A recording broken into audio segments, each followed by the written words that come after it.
ونصلي ونسلم على رسوله الكريم اما بعد فاعوذ بالله من الشيطان الرجيم بسم الله الرحمن الرحيم يا ايها الذين آمنوا قوا انفسكم واهليكم نارا وقودها الناس والحجارة صدق اللہ العظیم۔ اے ایمان والو، اپنے آپ کو اور اپنے گھر والوں کو اس آگ سے بچاؤ جس کا ایندھن انسان اور پتھر ہو۔ قرآن مجید کی ایک آیت کریمہ کا کچھ حصہ ہے جس کی تلاوت بھی ہوئی اور مختصر ترجمہ بھی ہوا۔ ہم سب کو یہ ذمہ داری سونپی گئی ہے کہ اپنے آپ کو بھی جہنم سے بچانا ہے اور اپنی آنے والی جو نسلیں ہیں، فیملی کے افراد ہیں، بچے ہیں، بچیاں ہیں، گھر کے جتنے بھی ممبر ہیں، ان سب کو بھی اس جہنم کی آگ سے بچانے کی کوشش کرنی ہے۔ یہ ہمارے ذمہ فرض ہے۔ اس فرض کی تکمیل کے اندر آج بہت کوتاہی دیکھنے کے اندر آ رہی ہے۔ اس لیے ہر بندہ اپنے فرض کی ذمہ داری کو محسوس کرے کہ میرے ذمہ کتنا بڑا فرض ہے جس کو عائد کیا گیا ہے اور میں اس کے اوپر کتنا پورا اتر رہا ہوں۔ تو اس لیے آج کے سبق کے اندر ہم دو باتیں پڑھیں گے۔ ایک تو یہ طریقہ سیکھیں گے کہ معاشرے کے اندر یہ جو پھیلی ہوئی آگ ہے، یہ خود آگ ہی ہے، اگرچہ آج ہمیں نظر نہیں آتی، یہ آگ ہی ہے جو انسان خود اپنے ساتھ قیامت والے دن لے کے جائے گا۔ مثلا ایک آدمی جھوٹ بولتا ہے تو قیامت والے دن جو اس کو آگ ملے گی نا، یہی جھوٹ آگ بنا دی جائے گی اور اس کا حساب کتاب قیامت والے دن ہوگا۔ اس جھوٹ کی وجہ سے پھر اس کو جہنم کی آگ میں دھکیل دیا جائے گا۔ تو اس حوالے سے معاشرے کے اندر پھیلی ہوئی جتنی بھی برائیاں ہیں، اور آج ہر بندہ ہی تقریباً پریشان ہے، کس طرح اپنے آپ کو اور اپنی آنے والی نسلوں کو، بچوں اور بچیوں کو کس طرح بچائیں ہم ان تمام برائیوں سے، جہاں ہر طرف گالی گالی ہے، جہاں ہر طرف فحاشی ہی فحاشی ہے، ہر طرف جھوٹ ہی جھوٹ ہے، الزام تراشی ہے، گالم گلوچ ہے، لڑائی جھگڑا ہے، چھوٹے بڑے کی ادب و آداب تمیز ختم ہوتی جا رہی ہے۔ ان تمام برائیوں سے اپنے آپ کو بھی بچانا اور اپنی آنے والی نسلوں کو بھی بچانا کس طرح کرنا ہے؟ ہم نے دو کام کرنے پڑیں گے، ایک محنت اور دوسری دعا۔ ایک محنت کریں، ہر بندہ محنت کرے، اس کو مقصد بنا کے محنت کرے، مقصد بنا کے کہ میں نے اپنے آپ کو بھی بچانا ہے اور اپنی آنے والی نسل کو بھی بچانا ہے۔ دیکھیں، خدا رہا، میں یہ دعوت فکر کے طور پر آپ کو بتا رہا ہوں، جلتی ہوئی آگ ہو نا، جلتی ہوئی یہ دنیا والی آگ، اور آپ جانتے ہیں جو آیت کریمہ ابھی میں نے آپ کو پڑھ کے سنائی ہے کہ اپنے آپ کو جہنم کی آگ سے بچاؤ اور اپنے گھر والوں کو بھی بچاؤ۔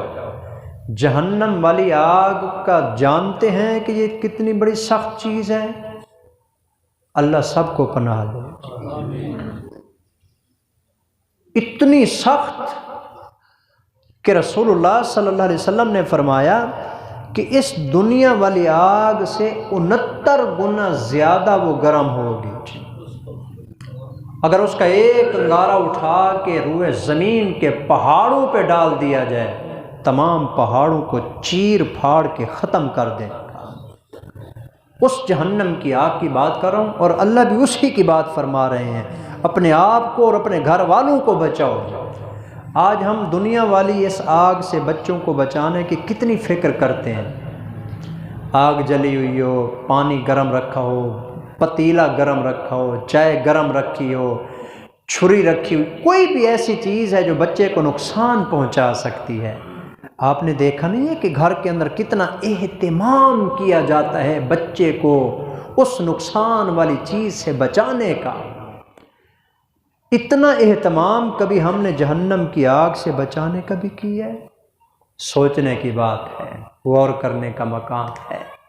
تو اس لیے ایک کام تو یہ کرنا ہے، اس ذمہ داری کو پورا کرنے کے لیے انتہائی محنت اور جد و جہد کرنی ہے کہ کسی طریقے سے ہماری آنے والی یہ نسلیں جہنم کی آگ سے بچ جائیں۔ محنت کرنی ہے، ان کو دین کی تعلیم دینی ہے، قرآن کی تعلیم دینی ہے، چھوٹے بڑے کی تمیز دینی ہے، نماز کا سکھانا ہے، نماز کا اہتمام بتانا ہے، جماعت کی فضیلت بتانی ہے، مسجد کی فضیلت بتانی ہے، قرآن مجید کی فضیلت اور عظمت بتانی ہے، اس کا پیغام پہنچانا ہے۔ یہ ہمارے ذمے ہے۔ جس طرح ہم سکول کالجز کے لیے محنت کرتے ہیں بچوں کے لیے کہ ان کا مستقبل روشن ہو جائے، مستقبل کا معنی ہوتا ہے آنے والا زمانہ، ان کے مستقبل کو روشن کرنے کے لیے ہم کتنی محنت کرتے ہیں۔ ان معصوم بچوں کو صبح اٹھاتے ہیں، نیند پوری نہیں ہوتی پھر بھی ڈانٹ ڈپٹ کرتے ہیں، ناشتہ بناتے ہیں، ان کے لیے گاڑی رکشے کا انتظام کرتے ہیں، سردی گرمی کو نہیں دیکھتے، سکول چھوڑ کے آتے ہیں، مقصد مستقبل روشن ہو جائے۔ میرے بھائیوں، میرے عزیزوں، جس طرح یہ چھوٹا سا دنیا کا مستقبل روشن کرنے کے لیے ہم اتنی محنت کر رہے ہیں، اسی طرح ہمیں اپنی آخرت کا جو مستقبل ہے، آنے والی زندگی کا مستقبل ہے، اس کو بھی منور کرنے کے لیے محنت کرنی چاہیے۔ جس طرح ہم اپنے بچوں کا دنیا کا یہ ظاہری چھوٹا سا مستقبل روشن کرنے کے لیے اتنی ساری جد و جہد اور محنت کرتے ہیں، کبھی تاریک قبر کو روشن کرنے کے لیے بھی ہمیں محنت کرنی چاہیے۔ ایک تو محنت کرنی ہے، اور ایک دعا ہے جی جو آج میں آپ کو سکھاؤں گا۔ یہ ایک بڑی کمال کی دعا ہے۔ ایک بہت بڑے عظیم پیغمبر کے بھتیجے ہیں جی، انہوں نے یہ دعا مانگی ہے جی۔ حضرت ابراہیم علیہ السلام کے بھتیجے ہیں جن کا نام ہے حضرت لوط علیہ السلام۔ آپ کو شاید معلوم ہوگا، قوم لوط جو تھی نا، وہ ہم جنس پرستی میں مبتلا تھی، بدکار لوگ تھے جی۔ عورتوں کو چھوڑ کر مرد کے ساتھ مل کر اپنی خواہش پوری کرتا تھا۔ یہ کام سب سے پہلے دنیا کے اندر اسی قوم نے شروع کیا تھا جی، قوم لوط۔ سورۃ عنکبوت میں خود اللہ سبحانہ وتعالی نے بات ذکر فرمائی ہے، بدبختو تم سے پہلے یہ کام کسی نے نہیں کیا، سب سے پہلے نمبر کے اوپر تم نے آ کے یہ کام شروع کیا ہے۔ ہم جنس پرستی جی، بد کردار لوگ تھے جی۔ پیغمبر نے ان کو سمجھایا، الٹا پیغمبر کو دھمکی دینے لگے، کہنے لگے تو اگر زیادہ پاک ہے ہمارا علاقہ چھوڑ دے، زیادہ نیک بنتا ہے ہمارا علاقہ چھوڑ دے، نہیں ہم باز آئیں گے اس سے۔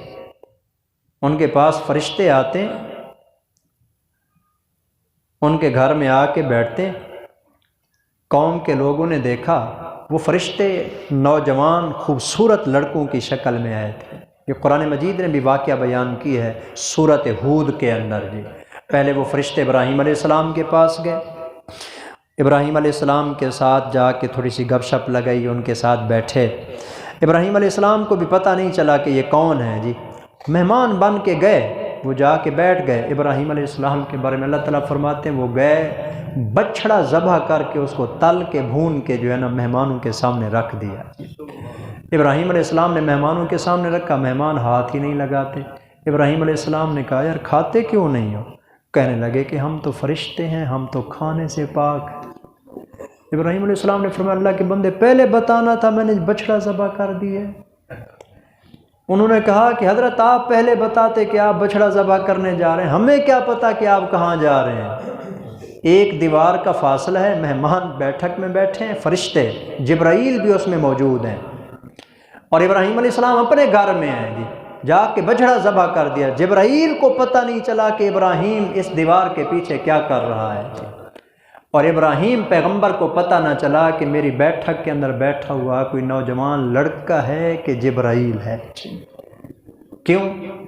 غیب اور پردے کے پیچھے سے جاننے والا کون ہے؟ اللہ۔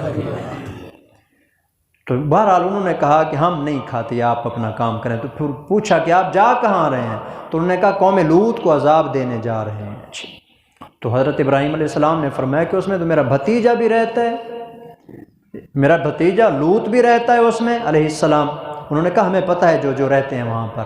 چنانچہ یہ وہاں ان کے پاس گئے، ان کی قوم کو پتہ چلا کہ نوجوان لڑکے آئے ہوئے ہیں، انہوں نے ہلہ بول دیا، حملہ کر دیا حضرت لوط علیہ السلام کے گھر کے اوپر، کہنے لگے کہ یہ لڑکے ہمارے حوالے کرو۔ حضرت لوط علیہ السلام نے فرمایا بدبخت ہو، تمہارے گھر کے اندر تمہاری اپنی بیویاں نہیں ہیں، ان کے پاس جاؤ، اپنی خواہش کو پورا کرو۔ انہوں نے کہا کہ ما لنا فی بناتک من حق، ہمیں اس کی کوئی ضرورت نہیں ہے، جو ہم مانگ رہے ہیں وہ آپ کام کریں جی، ہمیں لڑکے حوالے کریں۔ اللہ اکبر۔ حضرت لوط علیہ السلام اتنے پریشان ہوئے، دکھی ہوئے، فرمانے لگے کاش کہ میرے پاس کوئی قوت ہوتی، میں تمہارا مقابلہ کرتا۔